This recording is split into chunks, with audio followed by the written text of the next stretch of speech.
Donc on va entamer la dernière ligne droite de la matinée avant le déjeuner. On est toujours sur l'autoconsommation comme un service. On a vu que pour les entreprises, c'était compliqué. Pour les collectivités, c'est peut-être encore pire. Donc désolé de vous remettre une brique de complexité. Néanmoins, on a des super expertes et un expert côté juridique pour décrypter la situation. Donc on va commencer avec Cécile Fontaine, qui est la chef de service juridique à la Fédération nationale des collectivités concédantes et régies, donc qui fédère les collectivités à ODE. Ensuite, on aura Justin Betouverez, avocat associé à LCC, qui complétera la vision. Et comme tout à l'heure, on avait une vision un peu opérationnelle avec Gauthier de Ténergie. Landry, vous nous apporterez un peu la vision juridique opérationnelle côté développeur Réservoir Sun, qui est un des ventes d'Enerplan spécialiste de l'autoconsommation. Donc, pour pas se mettre en retard sans plus attendre, je vous propose qu'on rentre dans le vif du sujet. Avec Cécile, vous avez la télécommande, donc vous appuyez sur le milieu, la grosse touche pour faire défiler. Et voilà. Très bien. Bonjour à tous. Donc effectivement, on va vous présenter comment recourir à une offre d'autoconsommation individuelle quand on est une personne publique, donc soumise aux règles de la commande publique. Alors, comme disait Richard, il y a effectivement toutes les difficultés qui ont été exposées à la table ronde précédente. Mais en plus de ça, on va en ajouter certaines qui sont liées aux contraintes de la commande publique. Mais je vous rassure, c'est pas parce que c'est difficile que c'est infaisable. Et d'ailleurs, on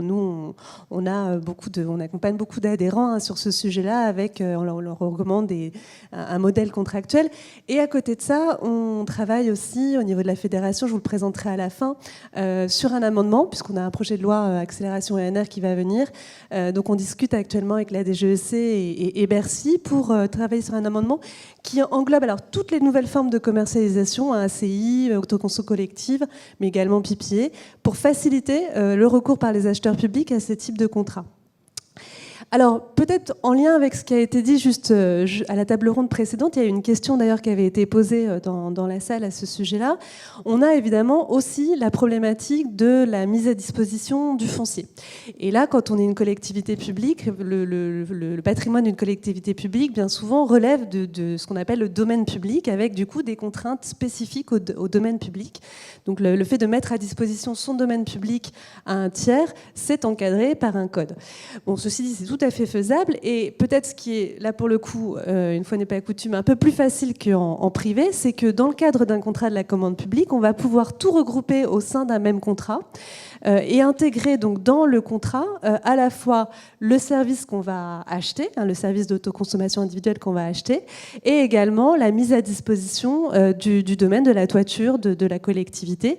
Et dans les conditions financières, on va en plus pouvoir tout gérer, globaliser, mutualiser. Ce qui, j'ai compris, n'était pas tout à fait possible en privé. Donc ça, pour le coup, en public, ça va être faisable. On va pouvoir avoir un montage global.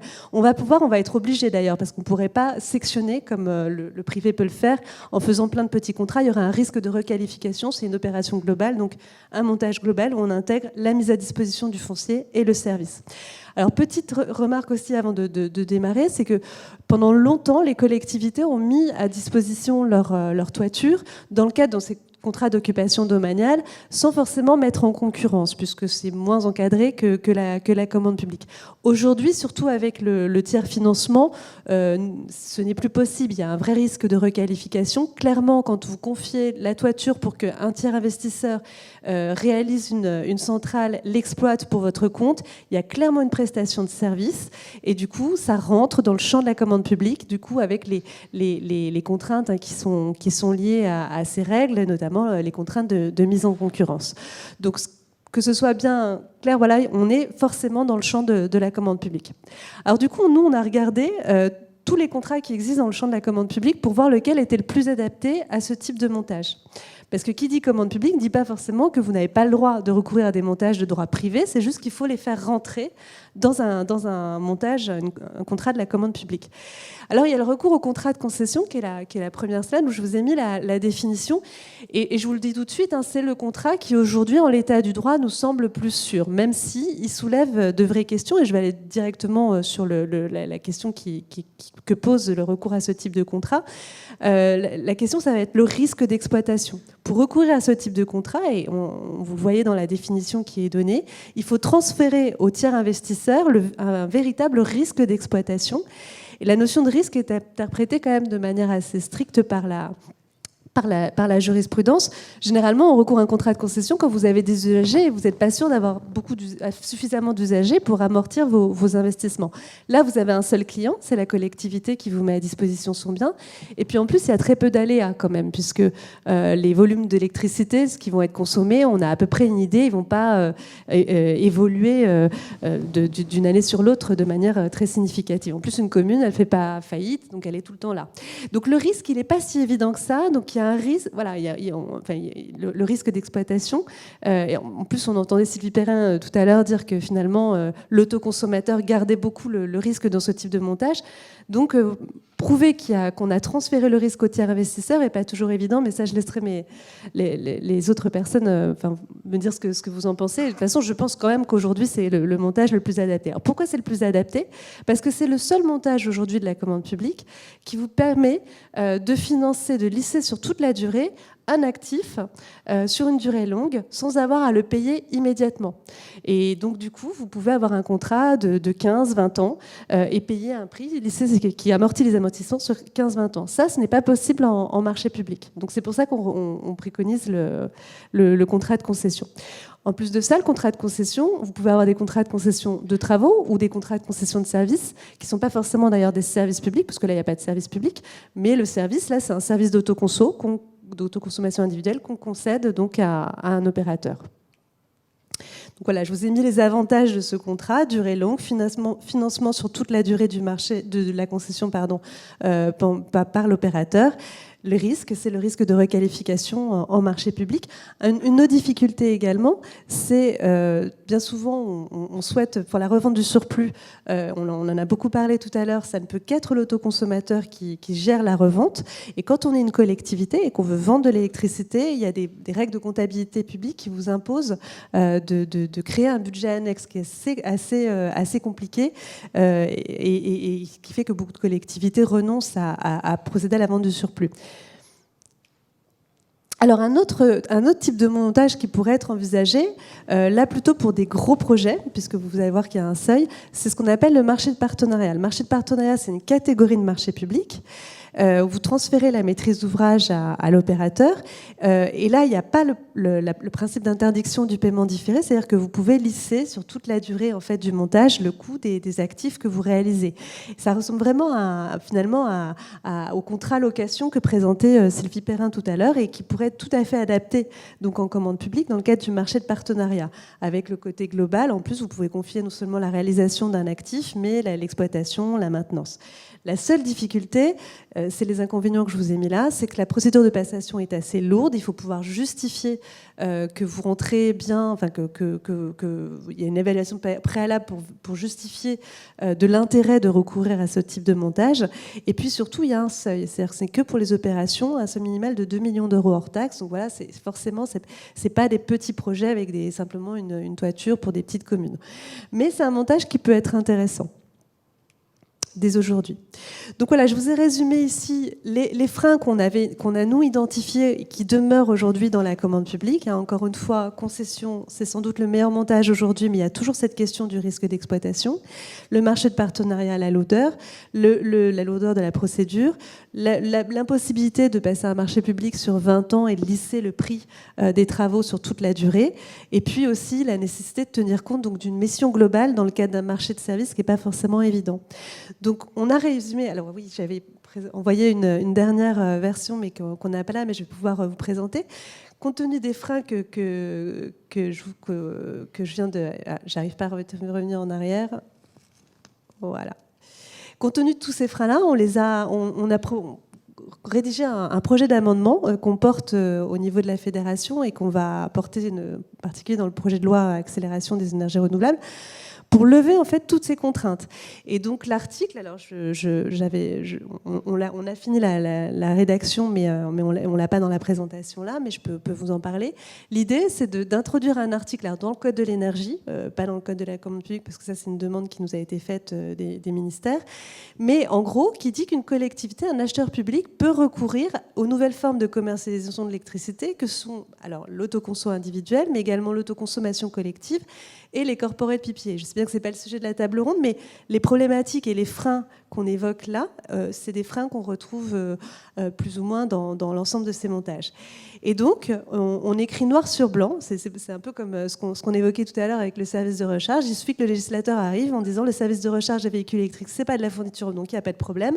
Bah là, quelque part, on écrit dans le code de l'énergie, vous avez le droit de passer un marché de service de 20 ans pour pouvoir bénéficier de l'autoconsommation individuelle, sans que ce soit vu évidemment comme de l'achat d'électricité, ni comme de l'achat de travaux. C'est vraiment un service que vous achetez. À la fin, vous avez une installation qui est sur votre domaine. On acte clairement dans la loi que ce marché peut durer 20 ans, ce qui permettrait de sécuriser énormément ce type de contrat. Voilà, donc on a bon espoir, parce que la DGESA était très sensible en tout cas aux problématiques que rencontrent aujourd'hui les acheteurs publics en matière d'achat d'énergie. Voilà. Merci, ce serait une excellente nouvelle si jamais cet amendement pouvait être adopté entre guillemets à l'occasion de la loi d'accélération sur les énergies, parce que ça nous simplifierait considérablement le cadre pour entre guillemets équiper les collectivités et qu'elles puissent sortir des griffes de l'inflation énergétique douloureusement subie depuis quelques mois. Justine, en complément de cette intervention. Merci. Merci. Bonjour à tous. Donc, en complément de ce que Cécile vient d'exposer, pour dézoomer un petit peu, parce qu'aujourd'hui, on a des contentieux qui émergent. Alors, c'est pour plus commencer par les points de vigilance avant de parler de montage de projets et de perspectives un peu positives de structuration et de déploiement des projets d'autoconsommation. Les contentieux sont effectivement liés au fait qu'on a beaucoup de procédures d'AMI, donc d'appel à manifestation d'intérêt, qui se montent dans le cadre de projets d'autoconsommation. Donc, c'est ce que vient d'exposer Cécile sur vraiment la frontière à bien délimiter entre les contrats de la commande publique et les contrats qui sont d'occupation domaniale. Attention quand on a au degré d'implication en fait que en tant que collectivité, personne publique ou société parapublique, on souhaite avoir dans le projet. C'est pour ça que de toujours se poser la question quel est le degré d'implication qu'on souhaite avoir et quel positionnement on souhaite avoir dans un projet d'autoconsommation individuelle et ou collective. Est-ce qu'on veut avoir un rôle de consommateur, auquel cas il y aura la mise en application des règles de publicité et de mise en concurrence. Pourquoi ? Parce qu'on va disposer d'un actif de production, soit par l'achat ou la location, selon qu'on a le recours au tiers investissement ou on est justement en investissement propre, en contrepartie du bénéfice de l'énergie produite. Est-ce qu'on veut être producteur d'énergie ? Là encore, on va avoir la mise en place d'un certain nombre de contrats de la commande publique, donc des contrats notamment d'équipement, enfin d'exploitation maintenance, des contrats de conception-réalisation. Et puis, valorisation. Donc là, on est vraiment dans une optique de valorisation patrimoniale. On peut passer par un AMI. La collectivité a un rôle de facilitateur dans le déploiement des projets de production d'énergie. Et là, attention, effectivement, quand on est en injection réseau, c'est permis parce que le producteur bénéficie des recettes tirées de la revente d'énergie. En autoconsommation, ce sera différent parce que la collectivité, c'est les critères de qualification d'un contrat de la commande publique, c'est à la fois la satisfaction d'un besoin public, donc le bénéfice de l'énergie produite, et l'onérosité, donc l'énergie qui est consommée en contrepartie d'un prix d'achat. Pour en arriver, donc pour illustrer un petit peu le montage de projet, donc on a parlé effectivement des montages concessifs, de montage en marché de partenariat, qui est donc des contrats de tiers investissement. Pour le modèle concessif, donc effectivement, on a conscience un petit peu des difficultés sur les conditions de recours à ce type de contrat, et puis le fait qu'il faut qu'il y ait un transfert du risque d'exploitation au concessionnaire. Nous, le travail qu'on a pu faire, alors c'est plus dans les clauses contractuelles, mais effectivement un besoin de sécurisation dans les textes, une codification à la fois code de l'énergie, code de la commande publique sont les bienvenus. C'est de se dire en fait qu'on va pouvoir créer finalement un risque d'exploitation dans la variabilité de la rémunération qui est versée au concessionnaire. La variabilité, elle provient de quoi? Ça peut être la disponibilité de la centrale, par exemple, c'est le volume de kilowattheures produits. Donc là, on a toujours une incertitude sur le kilowattheure, c'est-à-dire le nombre d'heures par année de capacité de production. Donc ça, c'est le risque technique. Et puis, des formules de rémunération sur les économies d'énergie qu'on peut en tirer avec, finalement, comme on fait pour le contrat de performance énergétique, des formules qui sont liées aux gains sur la performance de l'installation, avec des économies financières qui vont cette fois-ci être liées aux fluctuations au prix de marché. Donc là, on arrive à créer finalement un risque d'exploitation. Enfin, il est bien existant, mais en tout cas, c'est comme ça qu'on sécurise le recours à ce type de contrat.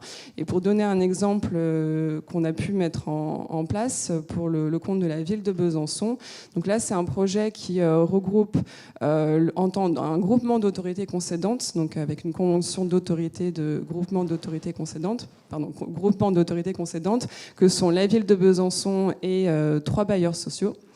L'objectif étant de pouvoir mutualiser l'attribution du contrat et puis aussi le suivi de l'exécution. Là, on avait un montage à la fois un peu particulier avec ce que l'on appelle une autoconsommation hybride. Donc une autoconsommation, on va dire, individuelle sur les parties communes des bâtiments à la fois de logements sociaux et de la collectivité. Et puis le surplus de production, en fait, dans le cadre de l'autoconsommation collective qui est venu alimenter les parties privatives des occupants. Et la volonté vraiment de la ville de Besançon, c'était de pouvoir mettre à disposition à titre gratuit l'énergie produite à ses locataires pour faire face à la précarité énergétique, aussi en contrepartie d'un meilleur recouvrement des loyers pour à la fois les bailleurs et la ville. Donc voilà, ça c'est le montage qui a été défini en concession, qui fonctionne assez bien avec donc un tiers investisseur on a monté en fait une société de production d'énergie renouvelable, une SAS, loi de transition énergétique, capitalisée par Grand Besançon Métropole, avec un tiers investisseur privé. Donc l'idée étant que ce concessionnaire en fait ait bien un risque d'exploitation du fait de cette mise à disposition à titre gratuit de l'énergie et également une rémunération qui provient du surplus de la production, donc c'est-à-dire ce qui n'aura pas été consommé à la fois et par les parties communes et par les parties privatives en fait, soit revendu sur le réseau public de distribution. Voilà, donc ça c'est un montage qui était assez intéressant par rapport à la fois aux exigences de tiers investissement, le montage d'une société de projet aussi qui peut permettre qui peut être capitalisée aujourd'hui par des personnes publiques, donc ça c'est intéressant, sans avoir forcément recours au montage société d'économie mixte qui impose un actionnariat public majoritaire à plus de 51%. Là c'est vraiment des montages de co-investissement public-privé qui permettent aussi aux collectivités de tirer certains bénéfices, certains revenus de projets de production d'énergie photovoltaïque sur leur territoire. Naturellement, avec le bénéfice de réduction de facture d'énergie, et puis aussi pour cette société de projet capitalisée par la métropole, un loyer qui est versé par l'autorité concédante. Voilà, c'est les flux financiers étaient ceux-ci. Ensuite, étant précisé que sur le montage concessif, donc là c'était un projet qui peut paraître d'assez grande taille, mais c'est des choses aussi, voilà, ce type de concession-là, on a pu le faire également pour le compte d'associations de centrales villageoises avec des plus petites communes, effectivement, donc c'est pas un montage qui est complètement inabordable. Voilà, c'est juste cette logique de clause contractuelle à bien borner et à bien sécuriser pour que le contrat de concession ne soit pas requalifié en marché public. Et puis alors un autre montage aussi, là on va parler par contre de patrimoine beaucoup plus important. On est sur un patrimoine régional avec plusieurs exigences qui étaient posées. À la fois on veut de l'autoconsommation, on veut rénover faire la performance énergétique sur nos bâtiments. On ne peut pas mobiliser tous les investissements à T0. On veut lisser nos investissements quand même sur 15 ans. Et puis, on s'intéresse au tiers investissement, mais on ne veut pas de marché de partenariat. Voilà, donc ça c'était et on veut que les dépenses soient inscrites en section d'investissement.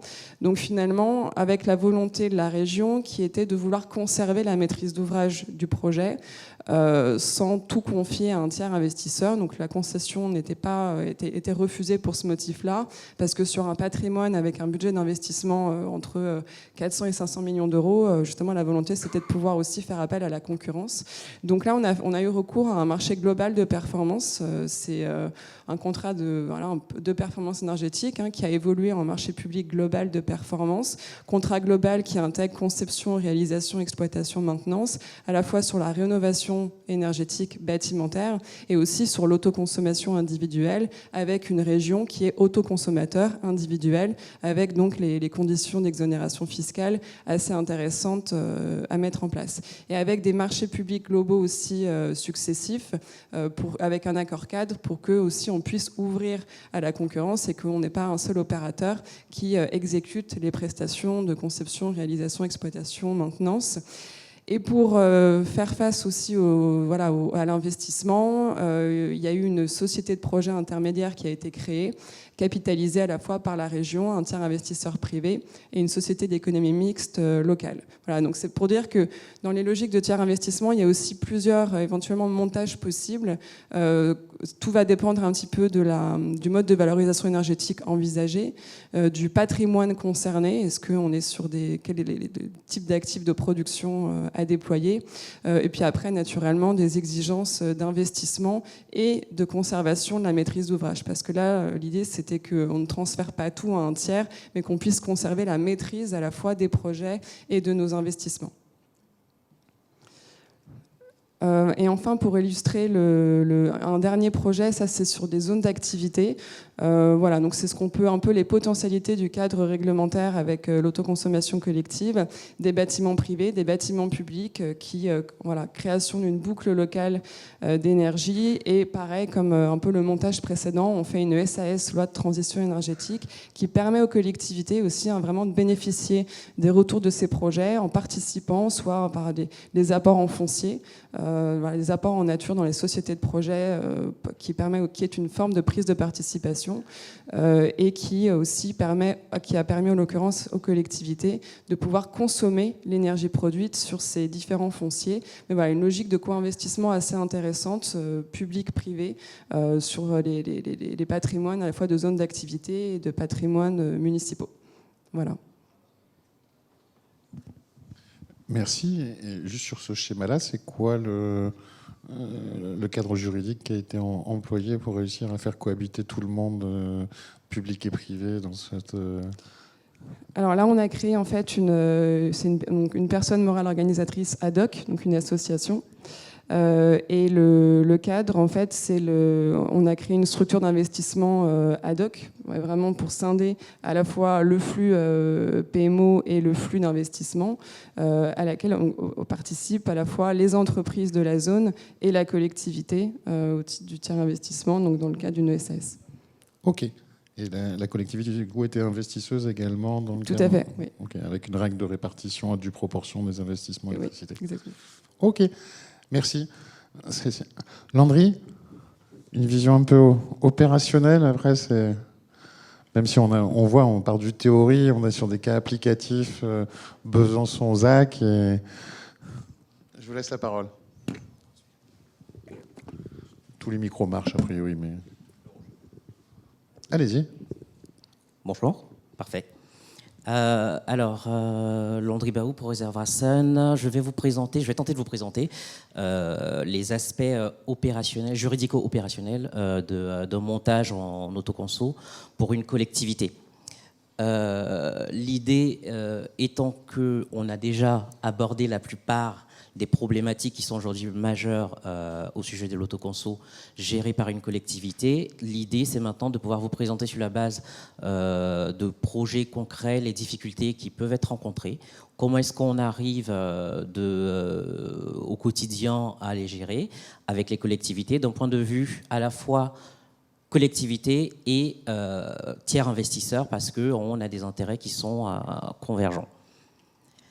Pour ce faire, on va s'intéresser à deux étapes importantes, cruciales même, de la mise en place d'un projet d'autoconsommation, à savoir le choix de la procédure adéquate, le choix du montage contractuel, en essayant de ne pas faire de redites par rapport à ce qui a déjà été présenté, et ensuite rentrer un peu plus dans le détail sur le montage concessif, qui est, je suis en parfaite adéquation avec vous, aujourd'hui le montage qui permet le mieux de réaliser une opération d'autoconsommation en dépit des risques qu'il présente. Et enfin, terminer sur des sujets d'actualité qui montrent en fait les insuffisances du corpus légal dont on dispose.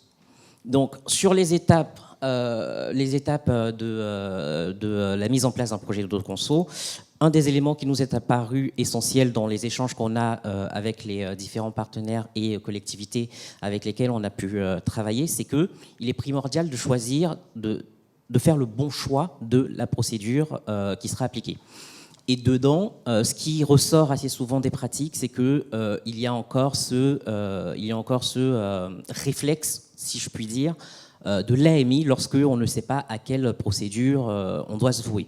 Alors tout de suite, lorsqu'on parle de l'autoconsommation, il faut vraiment se libérer de ce principe-là, puisque, comme on l'a indiqué avant, il y a un sujet de besoin. L'autoconsommation, la mise en place d'un projet d'autoconsommation, ça répond à un besoin d'une collectivité, un besoin qui peut être divers, mais qui est in fine la réponse à un besoin, et donc qui implique de pouvoir mettre en place des contrat de commande publique pour répondre à ce besoin, et donc nécessite d'appliquer les procédures qui vont bien et les publicités qui vont bien. Donc, ça peut paraître anodin, mais c'est important dans la mesure où il y a de réels enjeux. Le premier étant, non pas d'ordre juridique, mais vraiment opérationnel, d'éviter de la perte de temps. Éviter de la perte de temps, pourquoi ?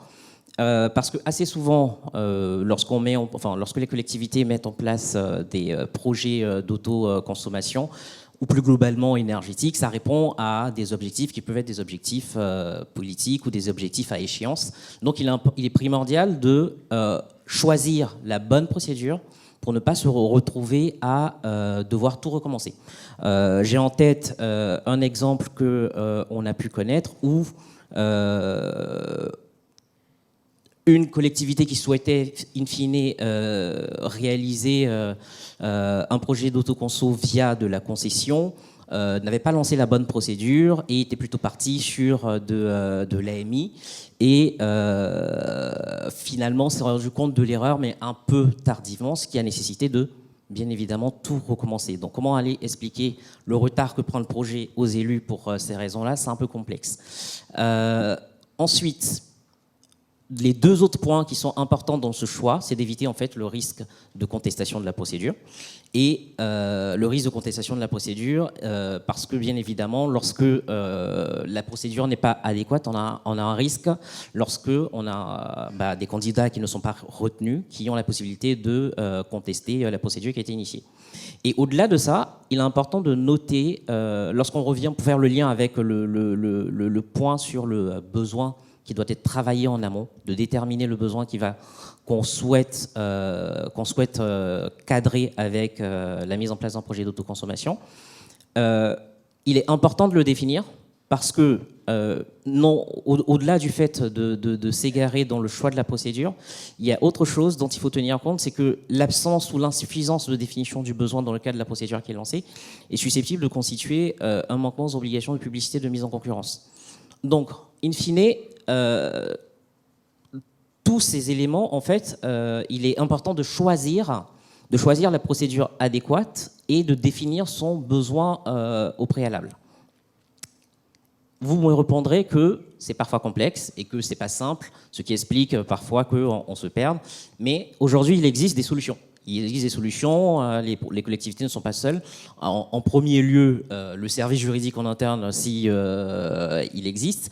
En second lieu, faire appel à l'assistance d'une AMO pour pouvoir cadrer ces points, ou faire appel à un cabinet d'avocats en tant qu'assistance dans ce type de montage.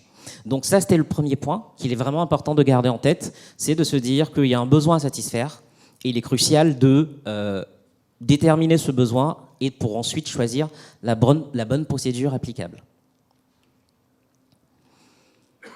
Le deuxième point qui a été également évoqué, c'est le choix du montage contractuel. Alors, donc, je pense qu'on a tous en tête, au regard de la présentation de ce matin et celle qui vient d'être faite, qu'il y a des enjeux de qualification juridique. Mais au-delà de ces enjeux, il y a aussi un aspect financier qui doit déterminer le choix de la collectivité, à savoir ses capacités financières, parce que finalement, selon que la collectivité décide de pouvoir investir via fonds propres ou en tiers investissement, ce ne sera pas le même type de montage. Par ailleurs, il y a la mission FINIFRA du ministère de l'économie qui soulignait à juste titre que on peut raisonner également en termes d'externalisation de risques.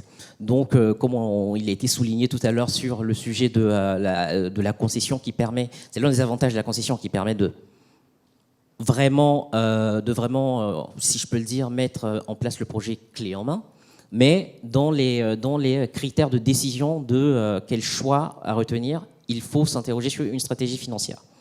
Je développerai pas l'aspect financement sur fonds propres parce que de ce qu'on a pu voir, c'est quasiment jamais, sauf à l'exception de projets vraiment particuliers pour un patrimoine foncier du moins important, comme vous avez pu le présenter, qui reste exceptionnel. Ce qui revient assez souvent, c'est le besoin d'avoir recours à un tiers investisseur pour pouvoir ménager sa trésorerie. Il y a de réels sujets de trésorerie au niveau des collectivités. Et donc, il y a en face des réponses de montage plus adaptées que de passer sur des montages en propre. Donc, j'avance directement sur le financement. Alors, j'avais mis... Hop, ah non, je ne sais pas comment est-ce qu'on revient. Ah là, oui, tout à fait. Vous aurez les slides, hein, donc j'avais rapidement parlé des critères essentiels du marché global de performance, mais je vais tout de suite aller surtout sur la concession et non pas sur le marché de partenariat, parce qu'aujourd'hui, comme on l'a rappelé, la concession, c'est le modèle qui est le plus adapté. C'est certes le modèle le plus adapté, mais c'est également le modèle qui pose le plus de questions et de difficultés, mais à juste titre, parce que c'est celui dont on peut se servir aujourd'hui, en l'état actuel de la législation, pour faire de l'autoconsommation. Donc là, l'idée, c'est de vous présenter et de vous éclaircir les points qui ont pu être rencontrés avec la concession dans des cadres de projets qu'on a pu gérer. L'un des premiers éléments qui vient en termes de sujet, c'est la propriété des installations de production lorsqu'on est dans un montage de concession de services publics. Dans le cadre des concessions de services publics, il est acquis législativement que les installations qui servent à réaliser, qui sont indispensables du moins à la réalisation du service, sont des biens de retour. En substance, pour faire simple, c'est des biens qui appartiennent à la collectivité et qui doivent lui revenir. Donc la problématique, c'est de se dire, le tiers investisseur qui a financé les installations et qui doit, la plupart du temps, avoir recours à un financement bancaire, comment est-ce qu'il s'en sort pour pouvoir en fait financer des installations qui, in fine, ne sont pas à lui dans la mesure où elles constituent des biens de retour dans le cadre de la concession. Là-dessus, le sujet il est assez simple. L'une des premières solutions, et qui est celle qui revient le plus souvent, c'est de pouvoir concéder des droits réels aux tiers investisseurs sur les installations, ce qui lui permettra de pouvoir en fait refinancer derrière, puisque le bénéfice de ces droits réels lui donne des droits qui se rapprochent de celui du propriétaire et qui lui permettent d'avoir des inscriptions sur les droits dont il bénéficie. Donc ça c'est le premier point, mais c'est un point qui est très difficile à faire passer, à faire entendre, parce que assez classiquement, on a en tête le principe selon lequel le foncier qui relève du domaine public, il y a des critères stricts qui l'encadrent sur les conditions dans lesquelles on peut accorder des droits réels ou pas. Mais une fois passé ce blocage, la solution elle est simple et elle permet de convenir et de protéger les intérêts à la fois du tiers investisseur et ceux de la collectivité. Ensuite arrive tout de suite le sujet de l'assurance des installations. Pourquoi le sujet des assurances de l'installation ? C'est que le tiers investisseur va venir sur le foncier comme on l'a expliqué précédemment, va venir sur le foncier d'une d'une collectivité territoriale installer la centrale et va se poser naturellement la question des risques. Qu'est-ce qui se passe si la centrale photovoltaïque prend feu et que le bâtiment sur lequel elle est installée est impacté ? Le point se règle en se disant de manière simple: chacun est responsable de ses installations. C'est-à-dire que la collectivité a une assurance dommage aux biens qui vient indemniser la collectivité sur tout dommage qui atteint son foncier, quelle que soit l'origine. Et de l'autre côté, le tiers investisseur a lui également une dommage aux biens qui va faire la même chose. Et sauf que on se dit qu'en plus de ça, pour que la gestion des actifs respectifs soit complète, on s'interdit tout recours. C'est-à-dire que lorsque l'assurance de la collectivité va venir l'indemniser pour le dommage sur son foncier, elle ne va pas se permettre de faire un recours contre le tiers investisseur. Sinon, ça n'a aucune utilité de se dire que chacun a une assurance qui peut gérer ses sinistres. Si derrière, il y a des recours qui reviennent à se dire il va quand même falloir financer les sinistres et chercher les responsabilités. Landry, accélérons un peu parce que ok. Il faut qu'on laisse. Je termine avec ça. Sur les contraintes liées à l'intervention des prêteurs, on en a déjà parlé, ça rejoint le point 1. Le dernier point, c'est le transfert du risque d'exploitation dans le cadre de la concession, qu'on a également un peu abordé. Et pareil, je rejoins ce qui a été dit, c'est que nous, comment est-ce qu'on aborde le sujet ? C'est qu'on crée un aléa parce que finalement, aujourd'hui, il y a un problème avec les collectivités sont frileuses sur le fait d'avancer sur la concession parce qu'elles ont des doutes sur l'existence du risque d'exploitation. Or, aujourd'hui, en l'état actuel des choses, c'est le seul contrat qui fonctionne et surtout, il est possible de créer cet aléa avec des engagements concrets. Donc voilà, la concession, c'est quelque chose que vous pouvez utiliser.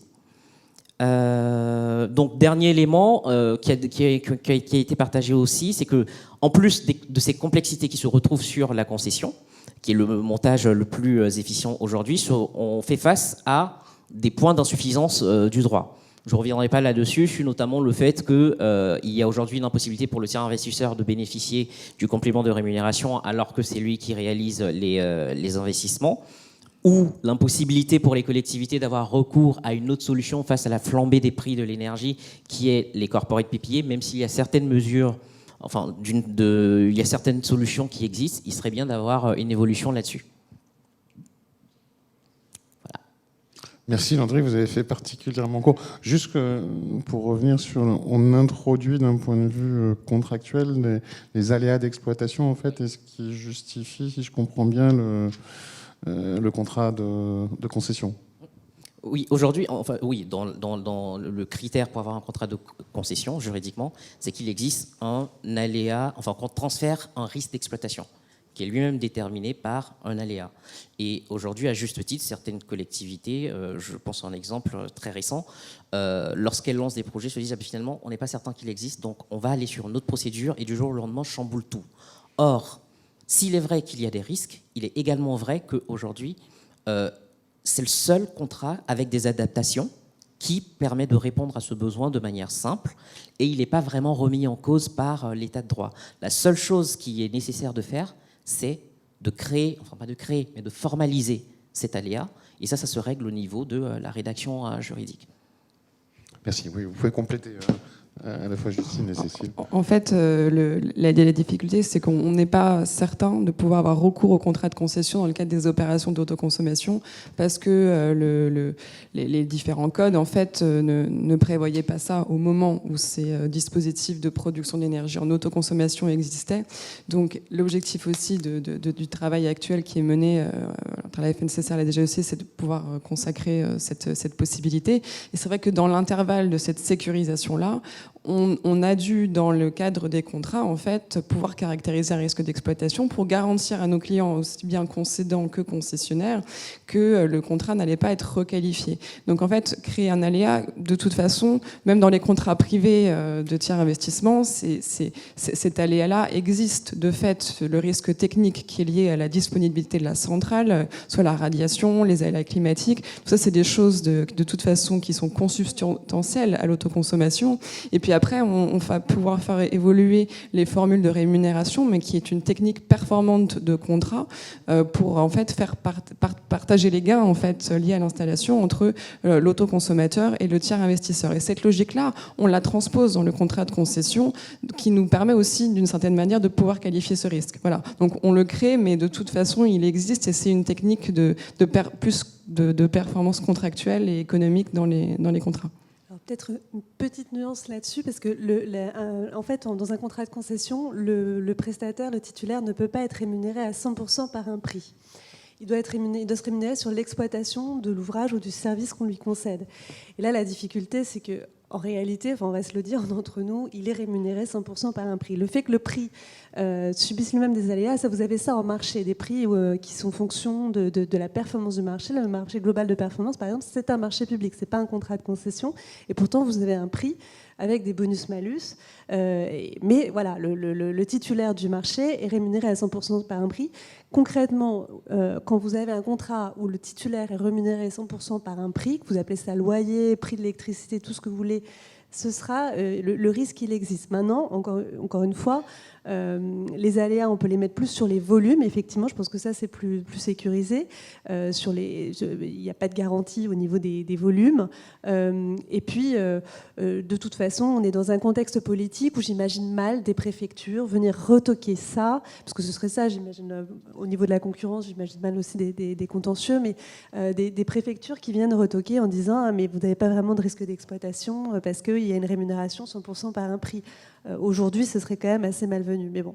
Et on a bon espoir quand même, parce que je pense vraiment que ce type de montage, et d'ailleurs la façon dont ça a été présenté par Sylvie Perrin au début, donc le montage privé, à la base c'est un montage privé, c'est vraiment un marché de service. Il y a un service, il y a une rémunération derrière qui peut évoluer, mais il y a une rémunération par un prix. Donc je crois qu'au final, ce qui serait bien, c'est qu'on reconnaisse que c'est un marché de service de longue durée, qu'on n'acquiert pas tout de suite les installations, parce que dans un contrat de concession de service, quand c'est pas du service public, on n'est pas obligé d'acquérir tout de suite les installations, et qu'on peut surtout rémunérer les installations pendant 20 ans, ce qui n'est pas possible aujourd'hui en marché de travaux. Merci de toutes ces précisions. J'espère qu'on arrivera à faire aboutir ces réformes pour qu'on soit un peu plus à l'aise. On va prendre une série de questions. Alors, avant de passer dans la salle, il y a des micros qui vont se déplacer. J'avais Pierrick Maître d'Ostarinco Biosolar qui nous demande est-ce qu'un contrat de concession en autoconsommation collective, lorsque la PMO, personne morale organisatrice, et la commune, et qu'il n'y a que des compteurs dans le périmètre de l'ACC. Est-ce qu'on peut faire un contrat de concession dans ce cas-là pour monter une opération autoconsommation collective avec finalement une patrimoniale pour la collectivité? C'est ce que je comprends de la question. Alors oui, effectivement, ça c'est ce qu'on appelle une autoconsommation patrimoniale qui concerne le patrimoine public de la collectivité, ce qui relève aussi de sa compétence matérielle et géographique. Donc c'est son patrimoine à elle. On est sur les compteurs de la commune.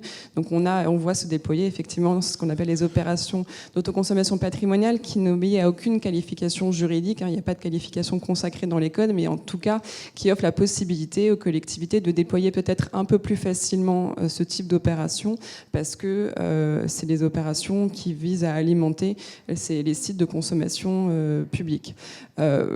Dans ces cas-là, effectivement, le montage n'est pas le même parce que c'est pas comme dans une autoconsommation ouverte avec des consommateurs tiers, privés ou autres publics d'autres collectivités. On est dans des cas où évidemment la collectivité, par exemple, ne va pas se refacturer l'énergie à elle-même. Donc il n'y a pas les conditions de vente d'énergie de PPA producteur-consommateur. Et naturellement, dans ces conditions, la création d'une PMO ad hoc est évidemment beaucoup moins utile et pertinente. Quand dans la question, il y a deux questions, le recours au contrat de concession, donc là c'est ce qu'on vient de dire, on peut toujours faire un contrat de concession. La question à se poser, c'est quelle hypothèse d'investissement on place. Est-ce qu'on est en investissement propre, marché public, ou on a recours à un tiers investisseur pour déléguer ces prestations de conception, réalisation d'exploitation, maintenance des installations de production. Donc oui, il y a une possibilité, mais c'est toujours de savoir dans quelle hypothèse d'investissement on se situe. Merci. Deuxième question qui est aussi pour vous sur le modèle de Besançon. Quel est le prix de revente du surplus? Je sais pas si je n'ai pas le chiffre en tête, mais on en reparle volontiers. D'accord. Alors là, c'est une question qui est plus ouverte de Daniel Munier. Quelles sont les limites dans le cadre d'une opération d'autoconsommation individuelle pour une collectivité, d'un investissement propre, si elle le peut ou si elle le veut, tout en s'entourant d'un ou plusieurs prestataires pour construire et exploiter? J'ai l'impression que là, c'est un contrat de marché de travaux, non? Oui, ça peut être plusieurs marchés. Un marché de travaux, on construit la centrale. Et là, du coup, encore une fois, hein, ce principe de l'interdiction du paiement différé qui fait que vous allez payer intégralement l'actif une fois son achèvement. Donc, il faut bien avoir ça en tête. On n'est pas du tout sur le même modèle que ceux qu'on a présentés avant.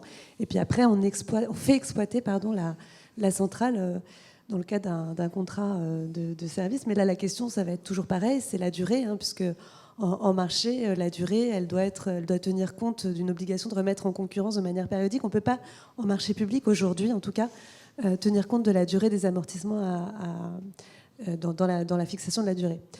Donc voilà, j'imagine que ce serait plusieurs contrats. Je ne sais pas si mes voisins ont d'autres...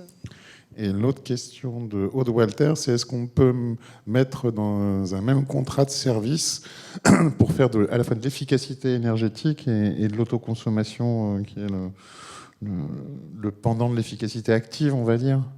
Est-ce qu'on peut avoir un seul contrat de service? Justement, au contraire, je pense que sur le plan énergétique, pouvoir combiner tous ces enjeux-là, c'est intéressant d'un point de vue économique parce que les revenus énergétiques tirés de l'autoconsommation permettent d'amortir plus facilement les actions de rénovation énergétique, de performance énergétique, pour réduire les consommations des bâtiments. Et aujourd'hui, on voit bien des critères tiers public-privé, ça a évidemment un sens. Et ensuite, contractuellement, juridiquement, il n'y a aucun obstacle juridique à le faire. On a donc ces fameux contrats de performance énergétique qui se déclinent en marchés globaux de performance énergétique. Donc ça, c'est l'exemple régional qu'on avait présenté. Et puis, les marchés de partenariat, qui sont aussi des contrats liés à la performance, au service d'efficacité énergétique. Là, c'est le seuil minimum d'investissement, en tiers investissement de 2 millions d'euros. Mais voilà, ça, c'est les deux outils contractuels qu'on peut avoir. Et toujours, quand on arrive dans les techniques contractuelles, on peut prévoir effectivement des clauses de garantie de performance.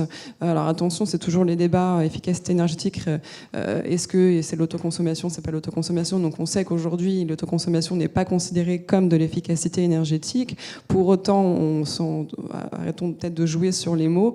L'idée, c'est de pouvoir rendre un bâtiment performant énergétiquement à la fois sur la réduction de sa consommation et de sa production. Et dans les garanties contractuelles de performance, on a justement ces systèmes de clauses d'économie d'énergie qu'on peut tout à fait intégrer et qui finalement aboutit à rendre le bâtiment performant énergétiquement vraiment dans sa globalité. Voilà. Merci. Oui, il faut rappeler que l'autoconsommation est le passager clandestin du décret éco-tertiaire. On fait baisser la consommation au compteur, donc c'est bien pour le juge de paix à la fin, mais par contre, on n'est pas considéré dans la liste de toutes les technos éligibles dans le cadre de baisse de la consommation du décret tertiaire. Donc on peut espérer, c'est une scorie du passé où finalement l'autoconsommation n'était pas aussi mise en avant que dans l'évolution des textes réglementaires, ça soit pleinement intégré et qu'on arrête de se cacher derrière son petit doigt. Je pourrais dire. Un commentaire libre de ma part. On partage. Est-ce qu'on a des questions dans la salle? C'est dur, hein, le déjeuner dans pas longtemps, hein, mais On va prendre quelques questions et essayer d'être précis dans nos réponses. Oui, bonjour, Antoine Jacob, Arcolia. Moi, je fais le parallèle avec tout ce qui est marché de concession sur les réseaux de chaleur, pour lesquels s'est développé le bois énergie, etc., dans les années précédentes et encore maintenant.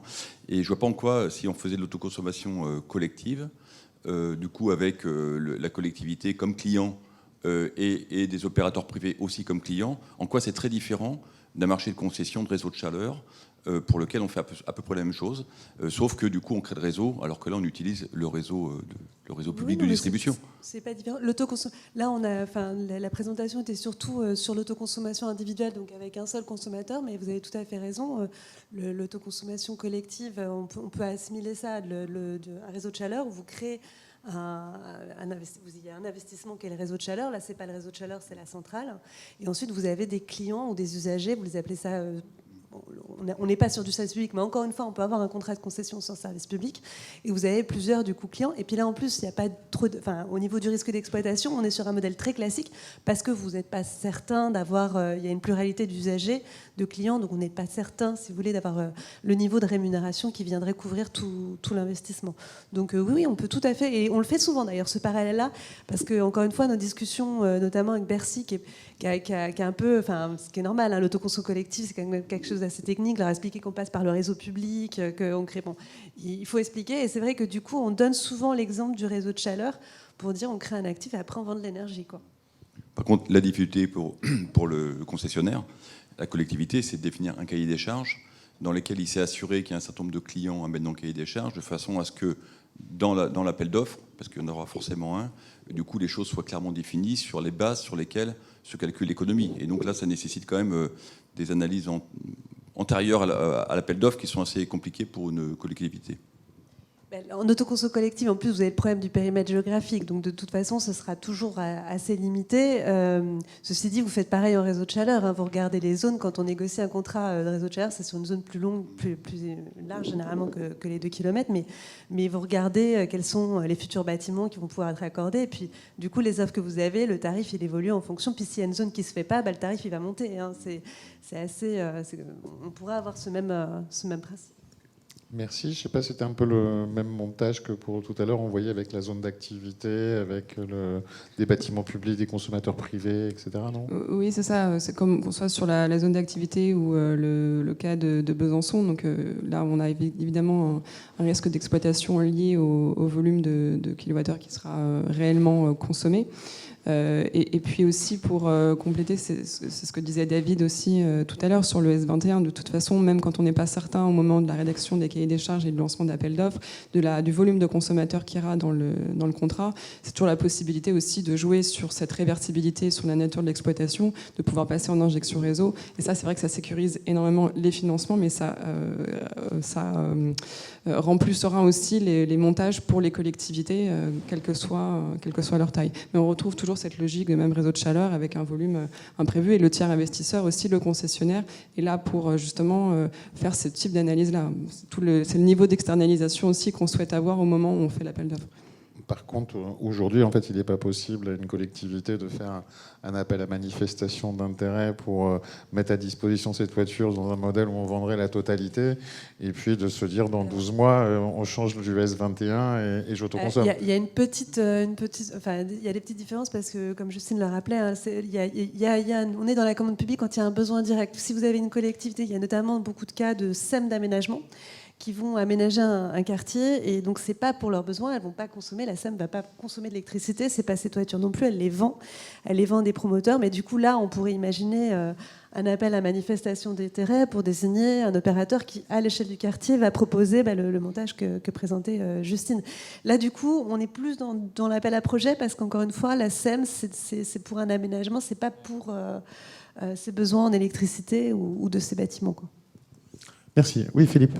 Oui, Philippe Reynard, Réservoir Sun. Une question courte pour Cécile Fontaine.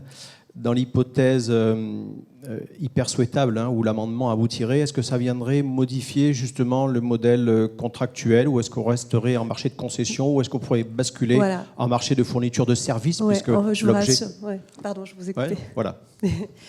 Oui, non, je voulais répondre immédiatement. Effectivement, l'idée, c'était pas de tout bouleverser pour remettre en cause des montages qui marchent très bien aujourd'hui. Bien évidemment, c'est sécurisé. En fait, la façon dont on a rédigé, je suis désolée, il faudra que je vous donne la version comme ça. Quand vous l'aurez, vous aurez la version de l'amendement, vous pourrez la lire. Ce qu'on écrit, c'est tout simplement que les acheteurs publics pourront recourir à un tiers investisseur, soit dans le cadre d'un marché public, soit dans le cadre d'une concession. Et donc après, ce sera un peu au cas par cas, parce qu'encore une fois, le risque, des fois, il peut y avoir réellement un risque, et puis c'est peut-être plus intéressant d'être un contrat de concession. Mais au moins, on aura les deux cas, ça ne va pas remettre en cause tous les montages existants. Puis de toute façon, une loi, elle n'a pas d'effet rétroactif sur les contrats en cours, hein, je vous rassure. Mais voilà, l'idée, c'est de pouvoir avoir une plus grande palette de montages contractuels, et surtout de sécuriser pour pas qu'il y ait une préfecture qui ait l'idée de dire... que ce contrat de concession, c'est pas vraiment un contrat de concession. Et vous pouvez compter sur Enerplan pour pousser l'amendement de la FNCCR pour qu'on puisse avoir un cadre consolidé, sécurisé. Oui, il y a une question.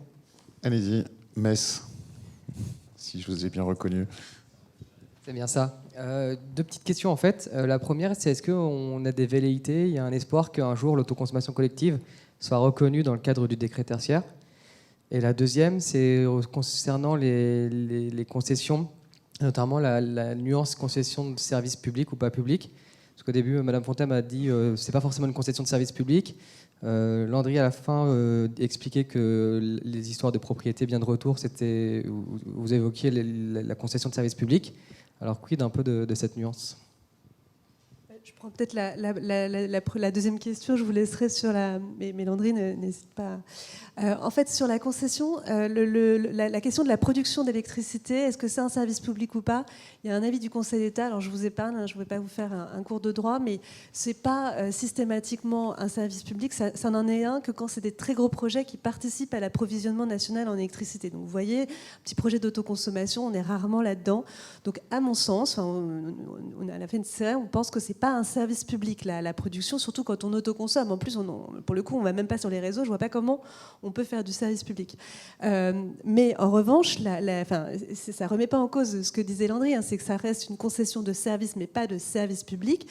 Et effectivement, dans la mesure où on est sur du domaine public avec des ouvrages qui sont réalisés sur une toiture publique, sur un domaine public, les biens nécessairement devront être acquis in fine par la collectivité, parce qu'on n'avait pas le droit, quand on est en domaine public, il peut y avoir une mise à disposition éternelle de la centrale. Donc c'est pour ça que la solution, c'était celle que proposait Landry, c'est vraiment les droits réels, de proposer une mise à disposition avec droits réels.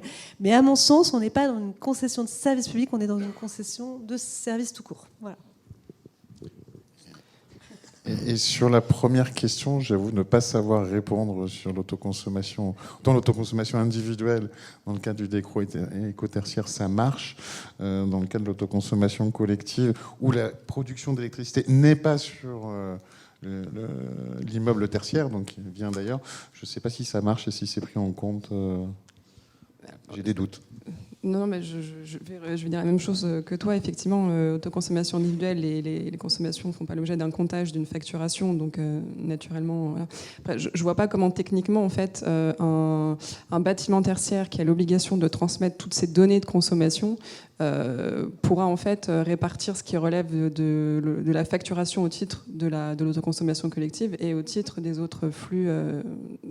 Donc, je pense que la limite, elle est là. Transmettre ces données, ça intègre forcément l'autoconsommation collective. Et je pense que de toute façon, la volonté du décret tertiaire, c'est effectivement pas d'exclure l'autoconsommation de ces calculs, c'est que l'autoconsommation individuelle, c'est une des données qui ne se voient pas, qui ne sont pas visibles du point de vue du réseau. Et l'objectif, c'est de bien réduire ces consommations. C'est dans l'objectif du décret tertiaire, l'amélioration de la performance du bâti, c'est ce qu'a rappelé l'ADEME. Donc voilà, mais c'est plus un avis qu'une perspective de prospective réglementaire. Oui, David ? Oui, juste pour compléter, c'est effectivement, ça rejoint ce que disait Richard tout à l'heure, hein, l'autoconsommation individuelle dans le tertiaire est un passager clandestin, entre guillemets, mais s'il a été reconnu a posteriori par l'ADEME comme étant légitime à être exclu du calcul, et donc à ne pas agréger cette autoproduction, autoconsommation dans les consommations. Et effectivement, le juge de paix, c'est la facture, et c'est ce qui passe par le compteur. Et ce qui passe par le compteur, c'est aussi bien ce qui vient de l'opération d'autoconsommation collective, que ce qui vient de l'achat à son fournisseur. Et c'est en ça que aujourd'hui, même si on sait différencier sur la facture, puisque la facture du fournisseur tient compte du fait qu'il y a une partie des kilowattheures qui sont consommés, qui ne sont pas facturés par le fournisseur, puisque issus de l'opération d'autoconsommation collective. En revanche, il perçoit le turbe dessus et le rétrocède. Mais donc on sait identifier quels sont ces kilowattheures autoconsommés. Mais par contre, dans la mesure où on considère que c'est la facture qui fait office de témoin de la réduction de la consommation du bâtiment, bah, finalement, c'est quand même quelque chose qui est sur la facture. C'est quand même des kilowattheures qui sont passés par le compteur. Voilà. Avec justement, finalement, c'est des kilowattheures certifiés aussi. Et finalement, aller chercher des kilowattheures autoconsommés individuellement, ça voudrait dire aussi mettre un dispositif de comptage à l'intérieur qui permettrait de certifier, etc. Et finalement, il a été admis que c'était le passager clandestin. Voilà. C'est un peu ça la manière dont les choses se sont déroulées. Effectivement, on préférerait que le passager clandestin soit légitimé et qu'il puisse y avoir aussi l'autoconsommation collective qui rentre dans cette définition, puisque on soutire du réseau, certes, mais on soutire de l'électricité qui est propre et qui est locale. Merci. Alors, je pense que si on a épuisé les questions, non, une question encore, et puis après, on remerciera nos expertes et experts de leur précision. Oui, une question sur les assurances dans le cadre de la concession. Est-ce que aujourd'hui on arrive réellement à avoir ce schéma de séparation, absence de recours, avec la sinistralité ou supposée sinistralité pour les assureurs du photovoltaïque? Est-ce que c'est pas un point d'achoppement malgré tout aujourd'hui? Je ne sais pas. Landry, vous voulez répondre? Oui, c'est clairement un point d'achoppement. En revanche, ce qui permet de faire avancer les choses, en cas concret que j'ai en tête, qu'on a eu, c'est que les collectivités sont volontaires, puisqu'elles subissent cette sinistralité réputée. Elles la subissent de plein fouet. Donc, la solution, c'est d'échanger en direct avec l'assureur de la collectivité. Et là, on trouve des solutions. Donc, cette séparation, elle existe bel et bien. Mais bien évidemment, compte tenu de la sinistralité, il y a des cas de figure où on n'y arrive pas. Et lorsqu'on n'y arrive pas à cette séparation, il y a on arrive à proposer des montages qui permettent de trouver une solution qui soit à la fois protectrice de la collectivité et en étant aussi protecteur des intérêts du développeur. Parce que l'idée, c'est pas non plus que le développeur porte l'ensemble des risques du projet, sinon ça ne fonctionne plus. Merci. Donc, je vous remercie d'avoir présenté, partagé votre expertise. Pour ceux qui sont dans la salle et qui nous écoutent en ligne, les présentations et les replays seront mis à disposition. Donc, on essaiera de le faire très prochainement. Vous pourrez comme ça revoir les exposés, les présentations. Et vu que notre sujet était très ardu, je vous propose qu'on se retrouve tous pour continuer d'échanger autour du déjeuner. Et pour ceux, on se retrouve à 14h pour poursuivre avec 2 sessions interactives sur les communautés locales de l'énergie, d'une part, et sur le PV et l'électromobilité, d'autre part. Merci à vous de votre attention, à nos experts, expertes.